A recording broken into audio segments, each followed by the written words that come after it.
The We're on. broadcast is now starting. All attendees are in listen-only mode. Okay, good morning everyone, and good afternoon to some. My name is Laura Pasusta. I'm the Executive Assistant to Beverly Amico in the Longmont, Colorado office for AWSNA. We thank you for joining us today for our webinar, and I'm going to pass this right on to Steve, and enjoy. Thank you. Well, thank you, Laura. My name is Steve Robinson, as most of you can see on the screen.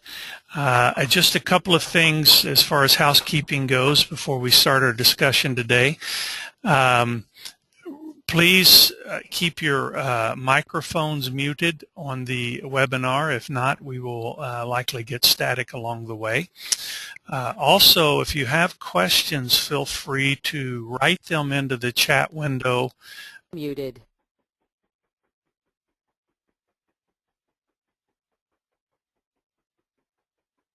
In my office that are monitoring those, and when they get those, if it's something that we can respond to, then we will. If not, we'll keep it for the Q&A section at the end.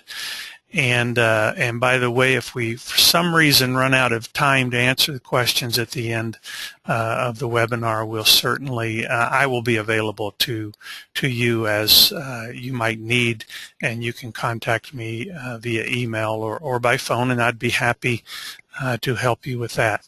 Also, the webinar is being taped, and so you will be able to view it at a later date if you want, or if you have someone else that you want to view it. I will leave that up to Beverly and Laura on how they handle that. But we are taping the webinar. Just a couple of things right up front.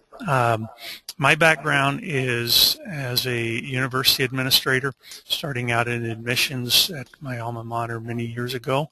I was a director of graduate student services at Oklahoma State, associate vice chancellor for enrollment at University of Nebraska Kearney, and then a student affairs professional, VP for student affairs at a college, before becoming headmaster of 2 independent schools. I've been at SAIS for the last 7.5 years, and I'm on my 8th year with them right now. And in this time, I've spent a lot of time thinking about enrollments and how that is impacted in sustainability for all of our schools. So with that said, we will begin the conversation around the value narrative and how we set up a value narrative for school sustainability.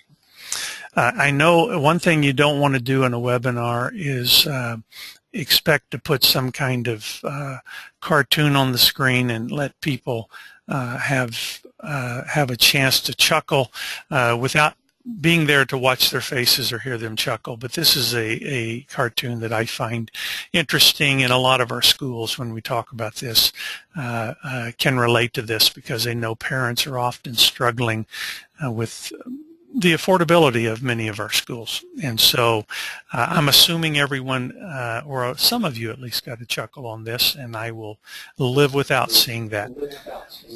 Let's talk a little bit about the current realities for private schools that are occurring right now.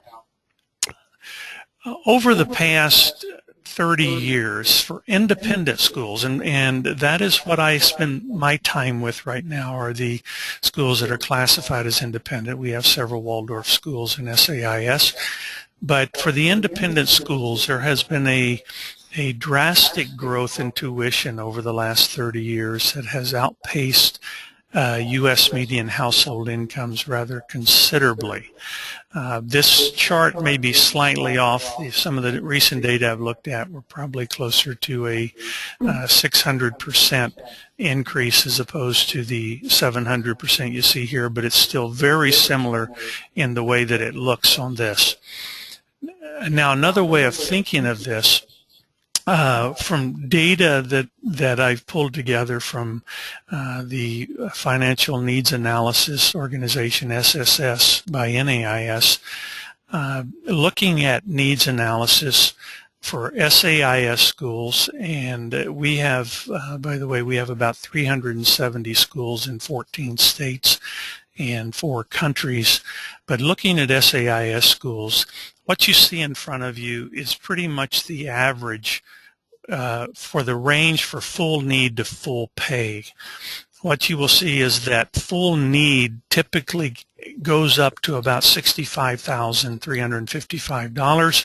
That's fairly consistent regardless of the cost of tuition, and that is for a family with 2 parents and 1 child. Full pay, this is more of an average because this range, depending on the number of children and the cost of tuition, will kick in where the needs analysis will show they're capable of paying full tuition somewhere between $120 and then if they have 2 children, around $200,000. So I just put $150 there to give you a visual on what is happening with regards to the ability of families to pay for our tuition. So with that in mind, here are the most recent income statistics from the census data that came out last month, actually, and for 2013. The 50th percentile in the U.S. household incomes at $51,939. Right at where that full need ends is a 60th percentile, 80th percentile, 90th percentile, and 95th percentile on household incomes. And so what this says to us, if we just take a look at this, for most of our schools, that almost 60% of the families will come in the door of U.S. household incomes, and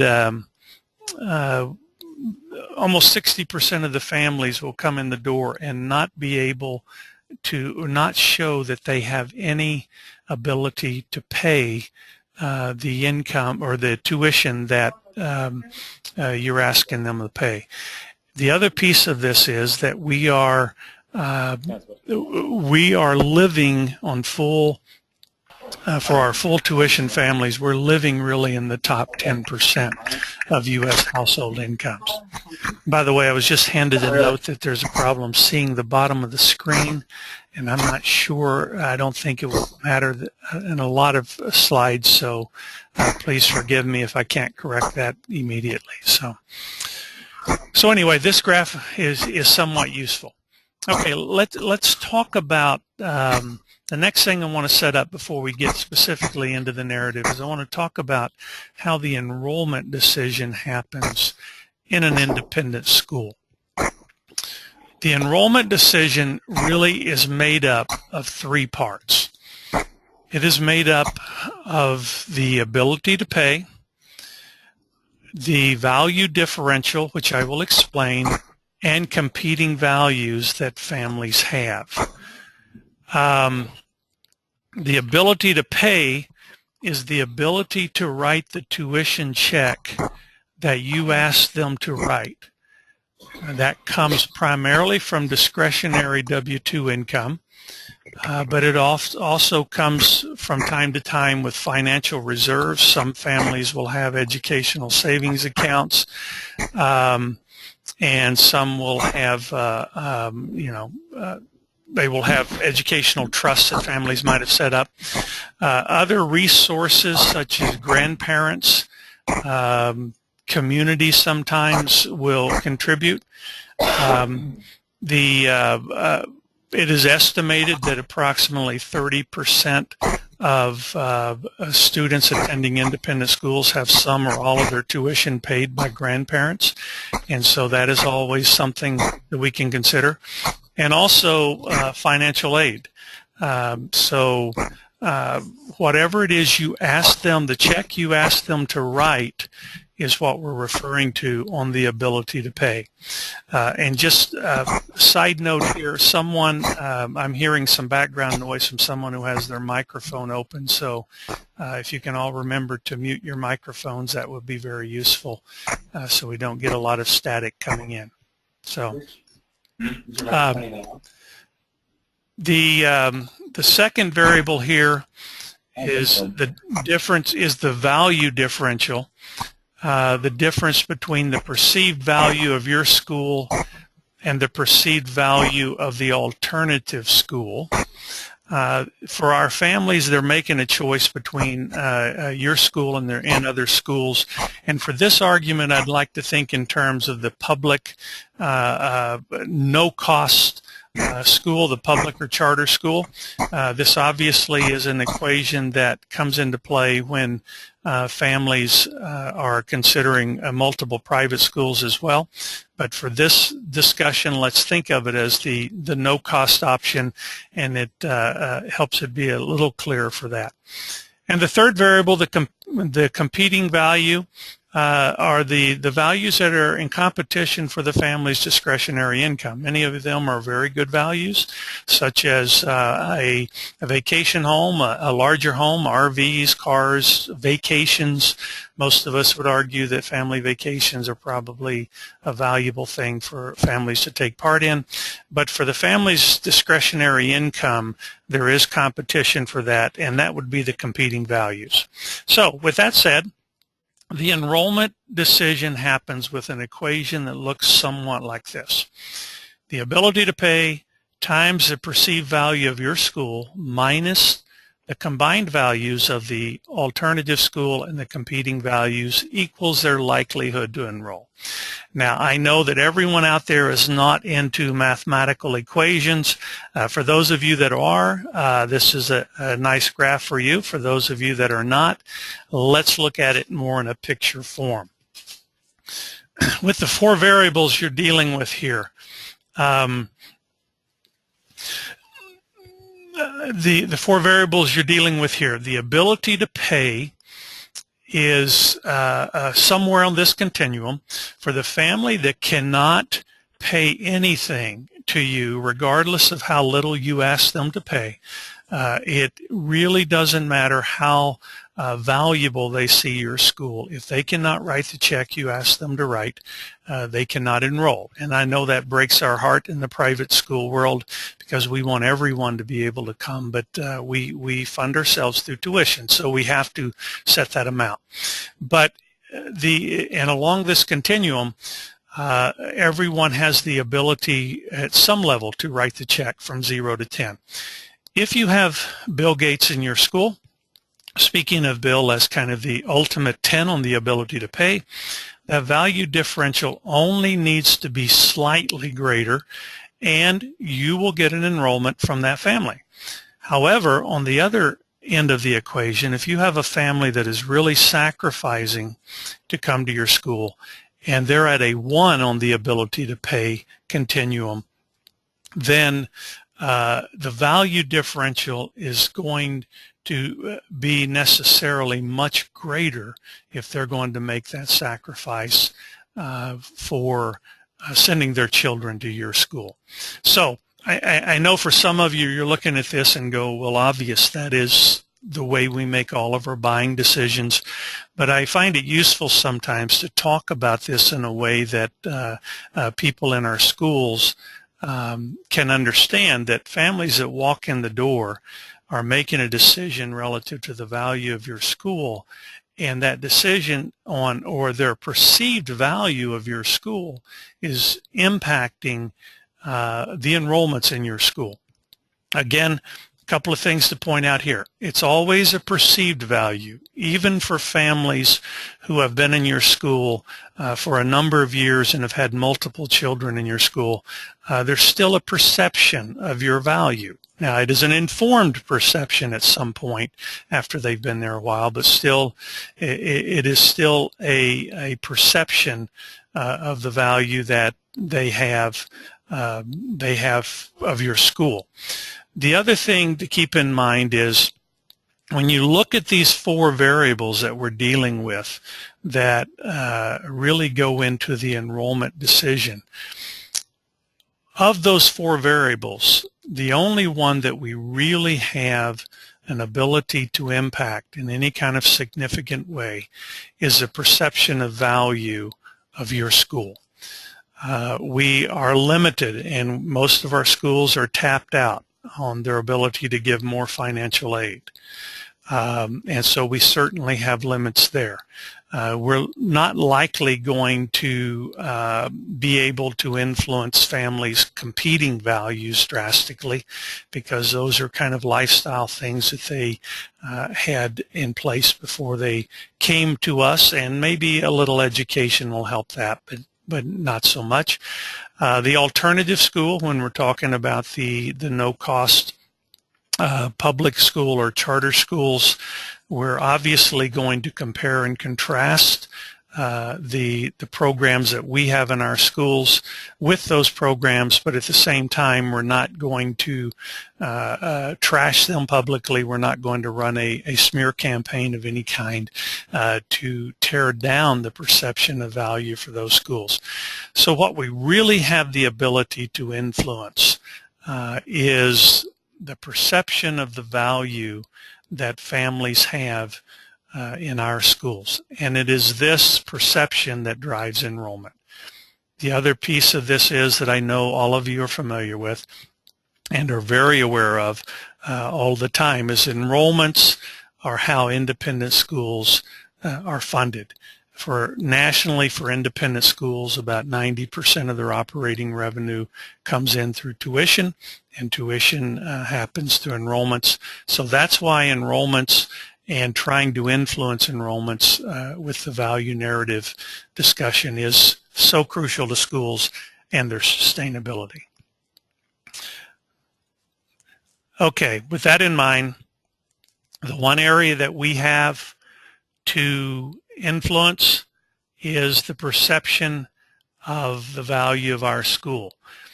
And what I would suggest is the way that is best done is in perfecting what I refer to as the value narrative.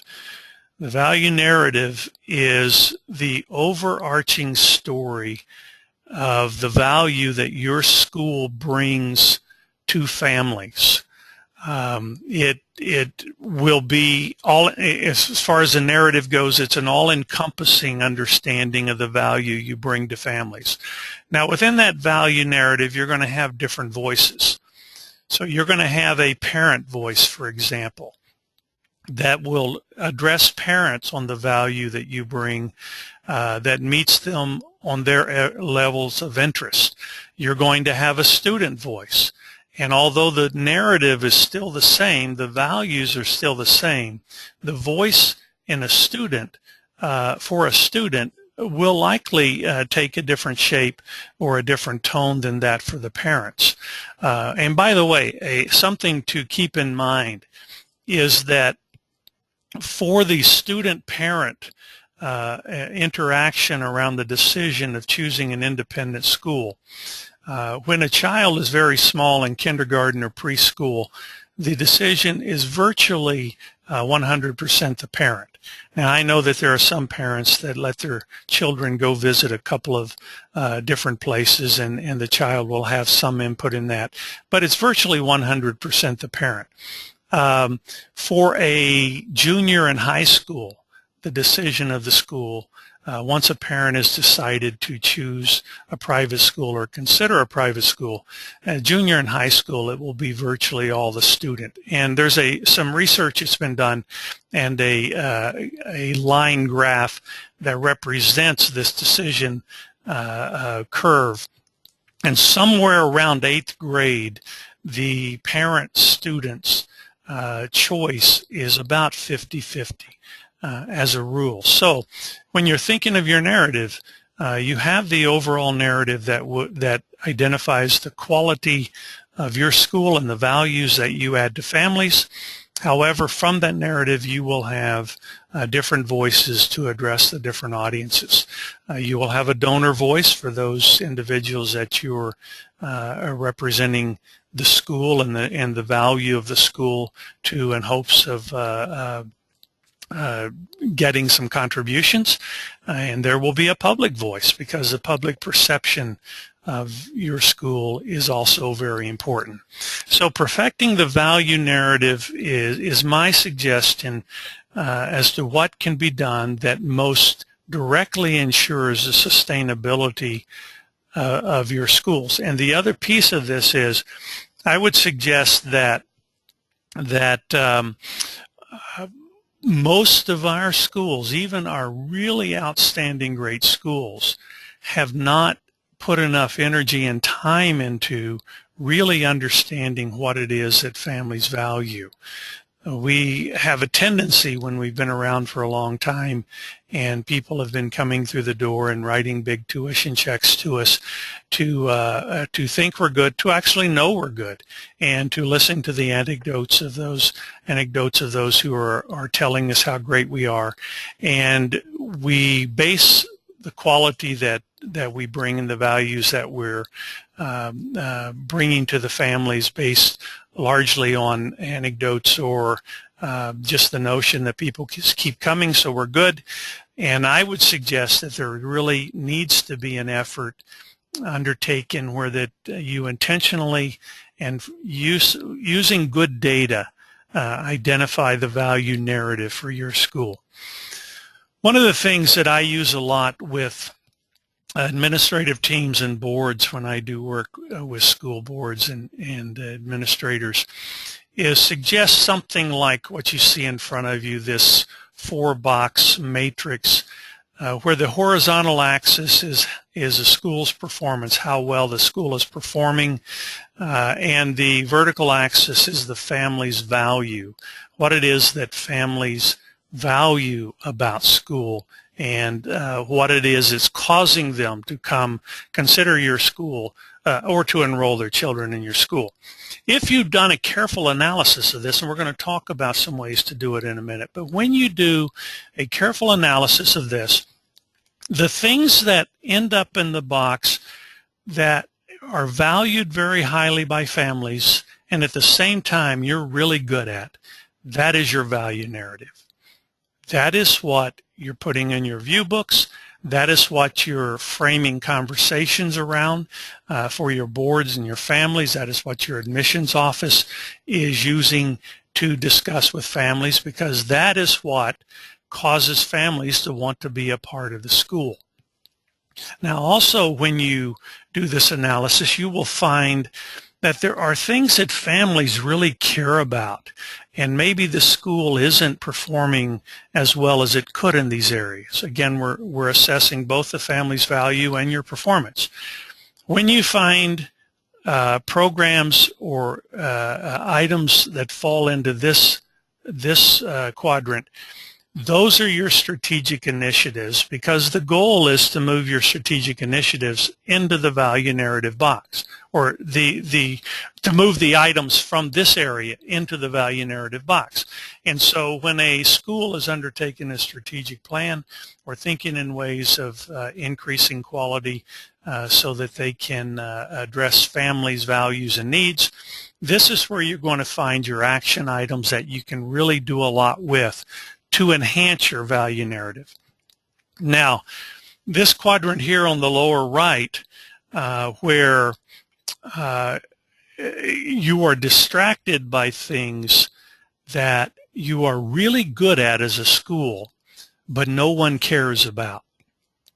It is very difficult for any organization to take something they're really good at and decide that it no longer is adding value to the organization or to the families that they serve.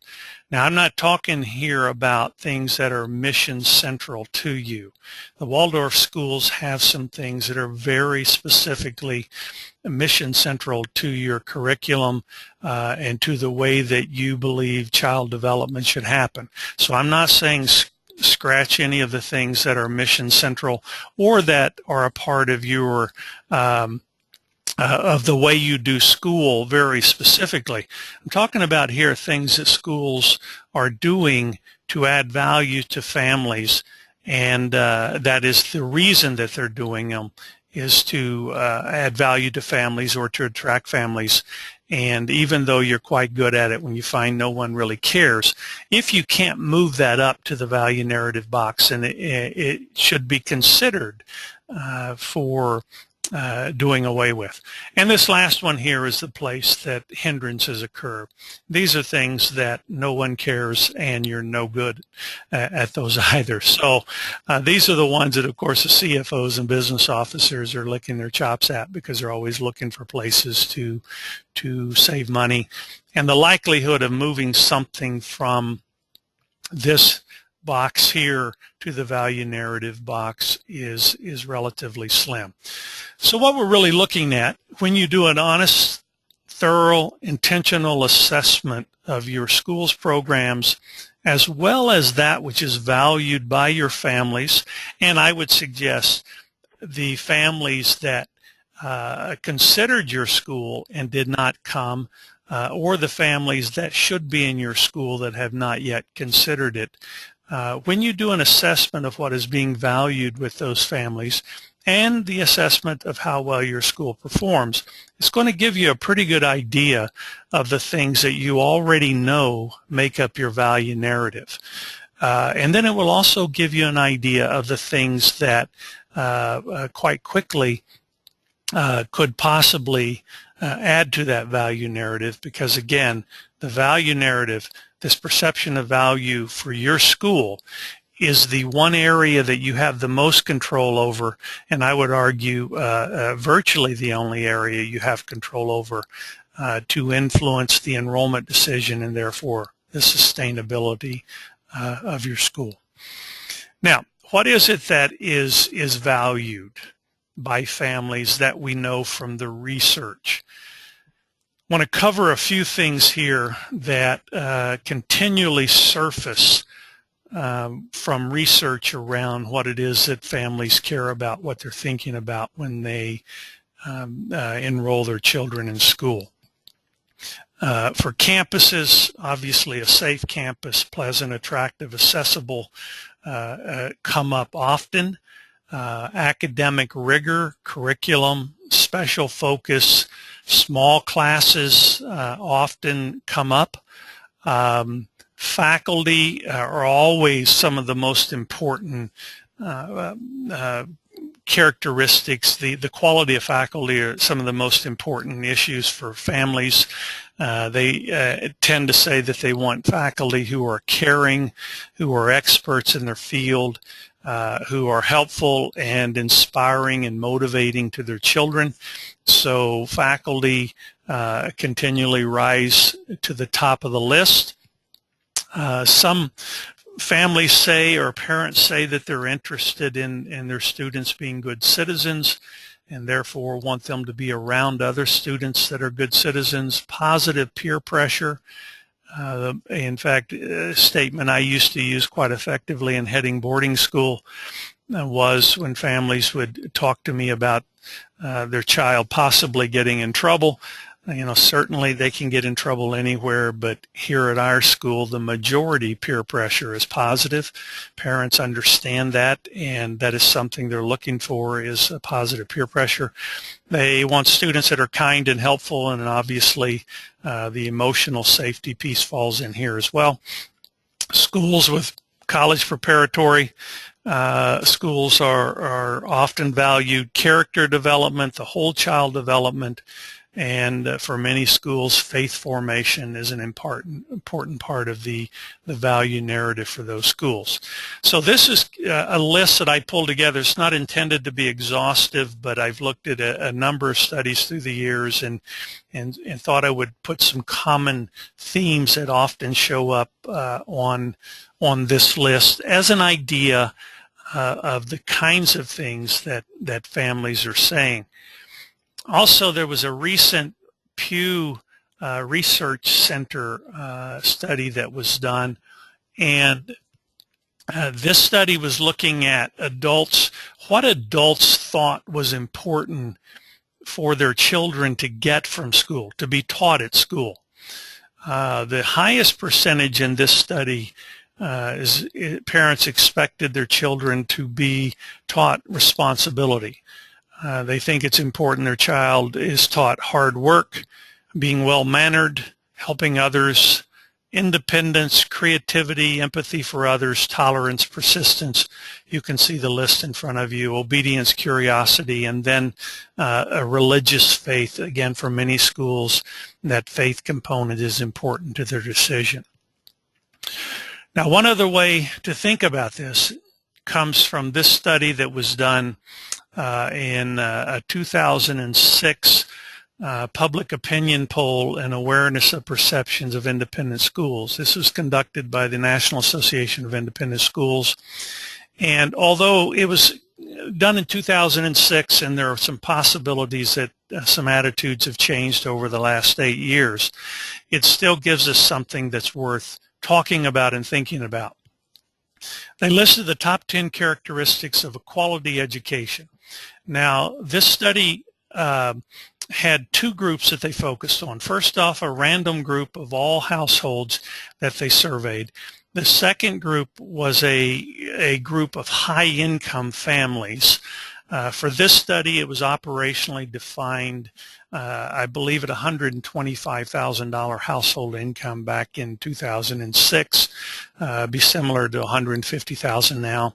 So they wanted to know the opinions both of just overall of those they surveyed, and then also those who had the ability in theory to be a full pay family, and their opinions relative to independent schools as they compared to public schools. Now, you've also noticed on those last two columns that I put public school. There were actually three options here: independent school is better, public school is better, or both do well. I combine public, better, and both do well into one category because we know if a public school is not charging tuition and we're only as good as they are, then families will not pay tuition to come to a private school. So for our purposes here, we're looking at those last two categories combined. Number one characteristic of a quality education is a safe environment. And as you can see, all groups, or by a majority, a fairly substantial majority, the groups thought that that independent schools were better at providing a safe environment. And by the way, we break safety out into three categories. We break it out into physical safety and emotional safety, which would relate to the bullying kinds of things we hear a lot about these days, as well as for some of our schools, families will choose them again with a faith component because they're looking for some kind of spiritual safety. So safety can take a lot of different turns, but just a safe environment. Folks think that independent schools are doing better. They think they have better teachers. They think they're much better, a lot better at maintaining discipline, supporting a climate to say it's okay to be good and excel, keeping students motivated, preparing students for college. But when you get to the last four, encouraging parents to participate in their child's education, you can see that of this study, parents who were interviewed thought, the high-income parents thought that public schools did as well or better in engaging and encouraging parents' participation than do independent schools. And also, by a fairly considerable margin, high-income families think that public schools are as good or better than independent schools in preventing drug and alcohol use and preparing students for life and a career in a global economy. And significant difference in 2006 on using computers and other technology for learning. That may have changed over the last 8 years. There have been a lot of things happen in the last 8 years. But the point I'm trying to make with this particular slide, and by the way, all of these studies are right up on anything I'm talking about here. We can make available to you at a later time if you have an interest in seeing more detail. But what I'm trying to point out with this is that just because families say they value it and they think we do okay, ultimately we need to know also how they feel we do compared to their alternative. Because even if they think we do a really great job, but they think that the no-cost option does an equally good job or a better job, just knowing that we do well on something does not always ensure that that value differential will be in place, because it is the value differential we're looking at. And one other way to look at this is happens to be, and this is not I'm not selling this or not running a commercial on this at all.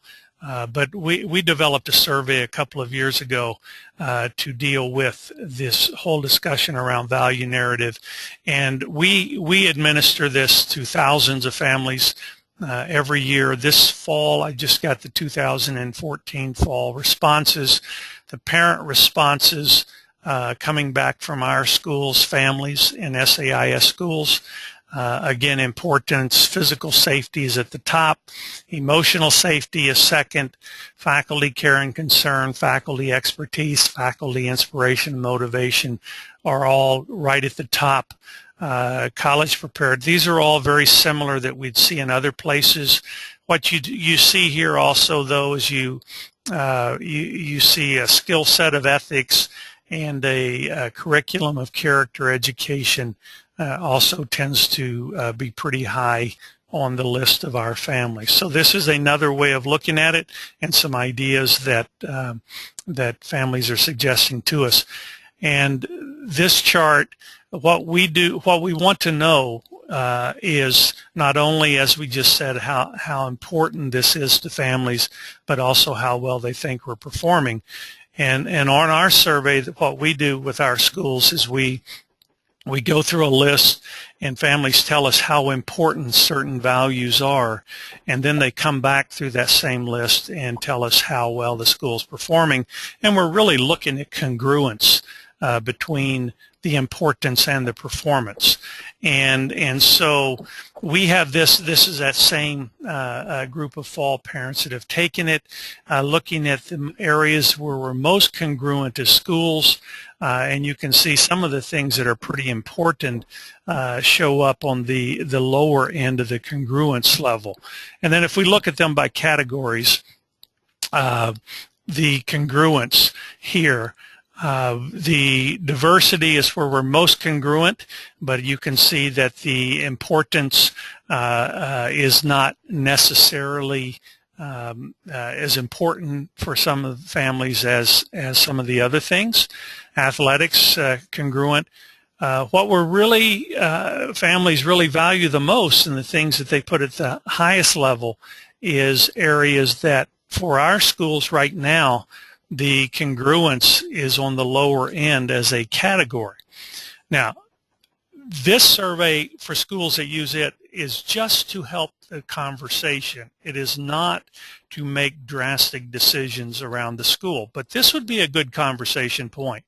If all of a sudden you get data and you learn that you're not performing as well as families think, there are a couple of things going on. One is you maybe should consider doing something to enhance your program, but it also just may be a characteristic that is consistent with parents everywhere, that no one is ever quite good enough, or there's no academic program that will ever be quite good enough for my child, and they just have this psychological bent toward the fact that they always looking for things to be a little better.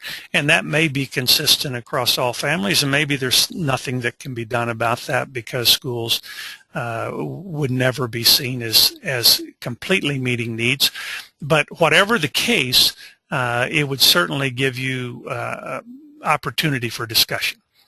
So let's talk specifically about the value narrative for Waldorf education.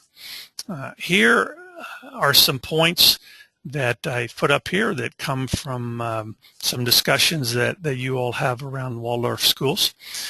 It says is based on a profound understanding of human development, provides, and I won't read all of these, you see them, but a rich artistic curriculum, enhances child's developmental phases throughout their lifespan or their childhood development years, cultivates social and emotional intelligence, connects children to nature, Passion for lifelong learning is very important, and it is a very rapidly growing organization.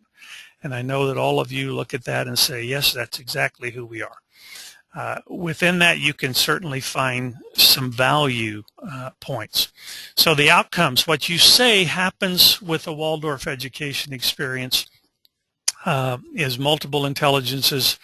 You develop children and all of their intelligences and cross disciplines.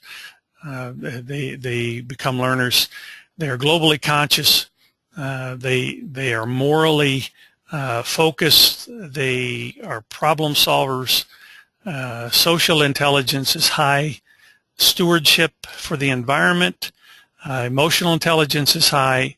And children who think outside the box.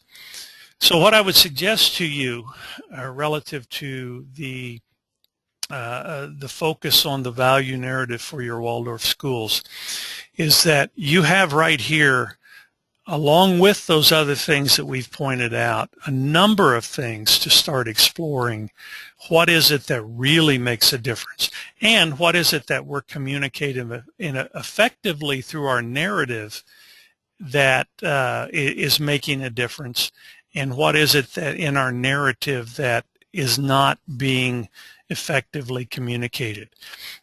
I personally believe that what the Waldorf schools are doing around the world is an outstanding service for children and for the field of education. I personally buy into what you're about. The question becomes is whether or not each of your individual schools have perfected that narrative so that you are able to create that value difference in the minds of those who are coming in the door. What I would suggest, just a couple more things here, and then we will have time for questions. Things that are important for you to know, for you to take to heart when you start asking these questions at your school and start determining whether or not you are really addressing the value narrative to the degree that it should. One of the first things you need to know, if you're going to get useful information from people, you have to create a safe environment in which they can respond. If you are surveying people, and that includes your current families, it includes exit interviews or surveys, it includes families who applied to the school, you admitted, but they chose not to come, and you should follow up with those folks to find out what it was that caused them to decide not to. However you collect information from people, you have to have a safe environment. They have to feel safe in giving you information and that you're not going to use that information against them or that you are not going to try to twist their arm. And a safe environment happens in a number of ways. Sometimes third parties administering surveys or focus groups works, but it can be done with someone in-house usually who has a certain skill set of creating a safe environment, like a counselor is trained to create safety in order to get people to open up. And it also takes a consistency if you're doing, say, follow-up exit interviews. You don't want to be just having anyone on campus do it, and at the same time it's better to have one person with a consistent procedure. But a safe environment's important. Bad data is worse than no data. If you get bad data that's not reliable, either through a survey that's not reliable or through other processes that are not reliable, you get that information and start acting on it or making decisions, it can take you down the wrong road. And so bad data is worse than no data. Know what your current families value, what they think of the school. You also need to know what families in your community and your current families, as well as those who didn't come, think of the local public schools as the alternative schools. What are your school systems, is the public school system like? And try to know why those who didn't choose your school didn't choose it. The demographics of your community are very, very important. The business climate, again, we sustain ourselves from an appropriate number of families who can pay full tuition, and we need to know what that looks like. Not only how many school-age children are in your your community or the area that you draw from, but also the household incomes of those school-age children in your community is very, very important to know. And know what the perception of your school is in the community. It is very important to be telling the message and telling the story out in the community. If we still know that most private school or independent school enrollments occur through word of mouth. And so a good positive message about what's going on in your community is important. I would suggest it's better for those outside the gates of your school to wish they were in than it is for those outside the gates to think that it's just a special elite group of people behind those gates. So getting the story out in as many ways as you can, a consistent voice from the value narrative, and knowing what the perception is very important.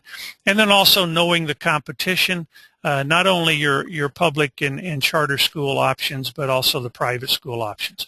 And the last thing I will show to you here, and then we will have time to answer a couple of questions, is important things to do. You need to assess your stakeholders to really understand what it is they value about school for their children, and specifically those who are there, what are the values that brought them to that school. Then you also have to assess your school's effectiveness in those value areas and know how well you're performing. Determine those areas that are highly valued and fit with your mission. Again, if families tell you or parents tell you that they value something to a high degree and it isn't a mission fit, you shouldn't add it, because everything you do needs to be essential and mission appropriate. But for those things that are valued, that could become and that are mission appropriate, can make those strategic initiatives and find ways to move those into that value narrative box. Occasionally refining the value narrative to highlight areas in which your school is effective.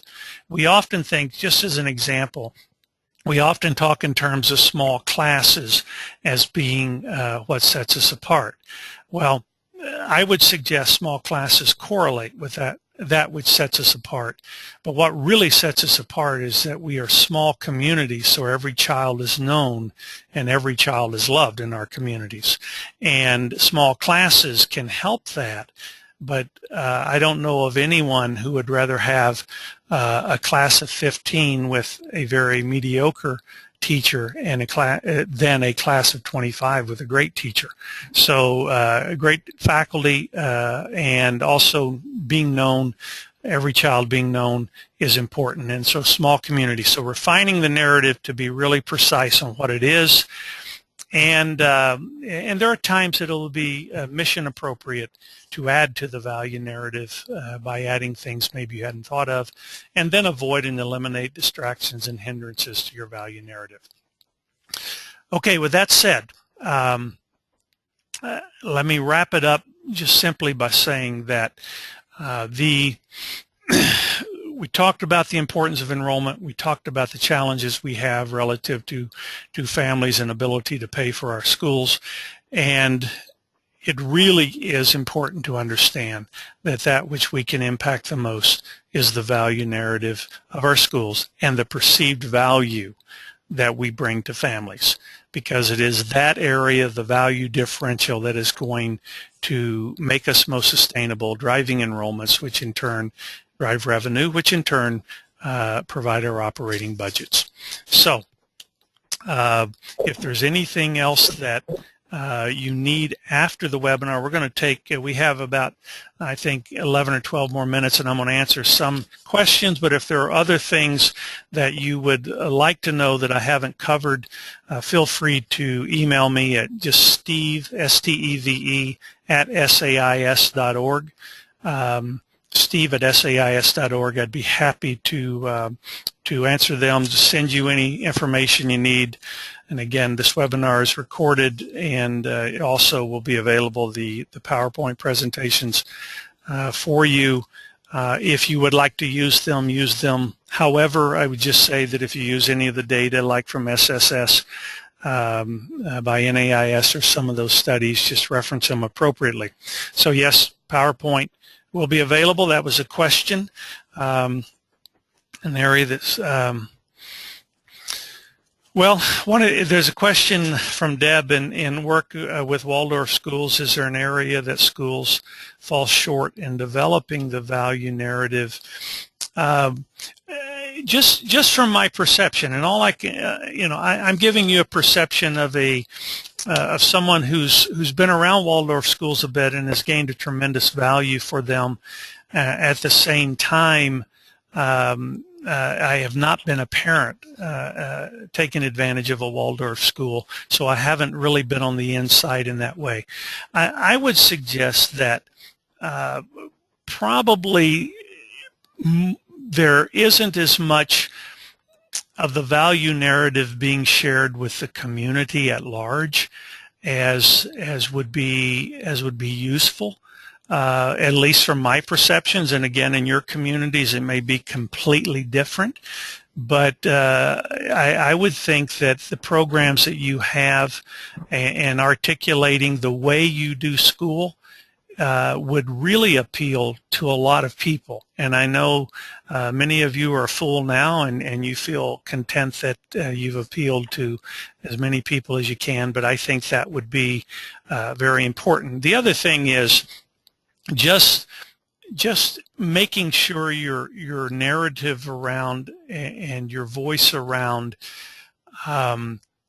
what it is that about your curriculum that brings about the outcomes you're talking about, and making sure that parents know what a child having a hands-on experience in a woodworking shop or more experiential experience, what that does in preparing them with the outcomes you're talking about. Because everyone would look at those outcomes and say, gosh, if my child could have those outcomes, that would be right in line with what they're looking for. So I would suggest that maybe it's just maybe your voices aren't as loud as maybe they could be, and that we tend to in our schools take for granted what it is that sets us apart and makes us good because we're around it all day. And we, after we've been in it a few years, we forget that sometimes we have to get back to the basic level of explaining to others that don't know that world, and maybe that would be useful for you. So that's from a quasi-informed perspective. Another question, there was I'd mentioned earlier that it's estimated that approximately 30% of independent schools tuition or students' tuition is paid in full or in part by grandparents. And that's just an estimate because we really don't know for sure, given that a lot of grandparents would just give the funds to their child, who then would write the check for the grandchild or those parents' child. But there's a pretty good sense that for a lot of our children, a good number of our children, the grandparents are helping out. So that's another reason to engage grandparents in grandparent days and educational programs for the children. So yeah, don't forget the grandparents, because I'm quite sure, and a lot of you probably have a better handle on it at your school than I do, just generally speaking, but approaching a third of them probably are. And again, I apologize for not being able to see the bottom line of the screen. Hopefully it was only the one slide that it really impacted, but from where I sat, it looked like it's there. Okay. Okay, looking for a good example of a Waldorf school with a great value narrative. Gosh, I hesitate right now to mention schools or put them out by name that I have visited. The narrative was shaped for me just by visiting the schools. But I tell you what I will do is I will put some thought into this, and if I can identify a school, or if any of the rest of you listening to this feel like you have a school that is doing a great job in communicating this, we can get some examples out there to you as a follow-up. By and large, schools that are doing a great job, unless there's some considerable impact on community or the economy of an area or something, those who are doing really good jobs tend to have be fairly full in enrollments, and it doesn't mean those who are not full are doing a bad job, but it certainly is an area in which I think you have the greatest opportunity to impact your enrollment, is working on that value narrative. So there are no other questions in front of me at this moment. We have one more coming in. It's very, what is it? Mm-hmm. Yes. Yeah, it was pointed out, one comment that came in is that the process we talked about here is a process which really will strengthen you. So when you go through the process of really understanding your value narrative and really understanding what it is that families care about and how well you're performing, it's a process that makes you better all the way around. It will make your program better from top to bottom. The way that the most progressive accrediting agencies work, and we try to be that at SAIS, but I know there are others out there as well. But the most progressive accrediting agencies really look at the school's self-study as a way of studying how closely they align with their mission, which is really a great way to think about addressing, understanding your value narrative. When you're looking at what it is that you tell people you do, what it is that you hope you're doing, and you determine how well you're doing it, that is a very strengthening and empowering process. So again, I'm happy to help anyone down the road as I can, without regard to whether you're an SAIS school or not. That's not what I look at. I'm an educator, and I want to help folks if I can. And if this was useful to you, I'm happy for that, and I will follow up in any way that you would like to further explain or to share anything that I can. But it's the best understanding that I've come to over the last 2.5 to 3 decades of my life working at one level or another in enrollment for universities or schools, and trying to understand what it is that really goes into creating sustainable models for schools as it relates primarily to enrollment. And without a doubt, I am convinced that that happens when a school really gets serious about understanding, communicating, and refining as necessary their value narrative. So with that said, I have nothing else to add. If Laura or Bev would like to turn on your microphone and weigh in, I welcome that. I don't think I can, Steve. Is it on? It is on. Yes, we hear you. Oh, it is. Or I hear so there's been heavy breathing during this whole thing. It's been me. Yes, okay. Well, we were wondering who that was. Give me, from an association perspective, a lot of thought in regard to how we might do this on a broad scale for messaging Waldorf education in general. Yes. So I really appreciate it, and I would also, we will be sharing, Laura will be sharing this recorded video with everyone, or this recorded audio and video with everyone that's on the line. And if you have thoughts for the association, please feel free to send those thoughts to me as well. And thank you so much, Steve, for participating. I appreciate it. Certainly. Thank you. Have a good day, everyone. Bye-bye.